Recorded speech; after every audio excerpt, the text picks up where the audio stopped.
তারাবির দোয়া মোনাজাত, তারাবির দোয়া ওই যে 4 রাকাত পর পর কি পড়ে, সুবহানাজিল মুলকি ওয়াল মালাকুতি, আমি এর দূরই পারি শুধু। এরপরে কি আছে, আজা কি কি জানি আছে। তো এগুলো আসলে কোনো কোরআন হাদিসে নাই, যেহেতু কোরআন হাদিসে নাই সেজন্য আমি পাই নাই, কোরআন হাদিস থাকলে তো পাইতাম। বুঝে আসছে কথা? আমরা একসময় দেখছি যে ইয়াং পোলাপান তারাবি পড়তে যায় না, কিরে বাবা তারাবি পড়তে যাস না কেন, বলে হুজুর এখন তারাবির দোয়া মুখস্থ হয় নাই। বুঝতে পারছেন? তো তারাবির নামাজের জন্য 4 রাকাত পর পর দোয়া পড়া, এটা তারাবির সাথে এর কোনো সম্পর্ক নাই, দোয়া পড়ার কোনো প্রয়োজন নাই। 4 রাকাত পর একটু অবসর দেয় ইমাম সাহেব, এটা রেস্ট।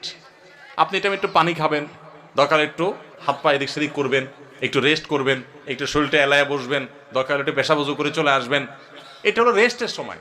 তারাবি মানে হলো আরাম করে করে পড়া, 4 রাকাত পর রেস্ট দেওয়া। ওই মধ্যপ্রাচ্যের লোকরা, মিডিল ইস্টের লোকেরা আছে, আমাদের দেশেও কোনো কোনো মসজিদ দেখা যায় 4 রাকাত পর পর একটু খেজুর, একটু পানি, একটু চা, একটু খায় মানুষ।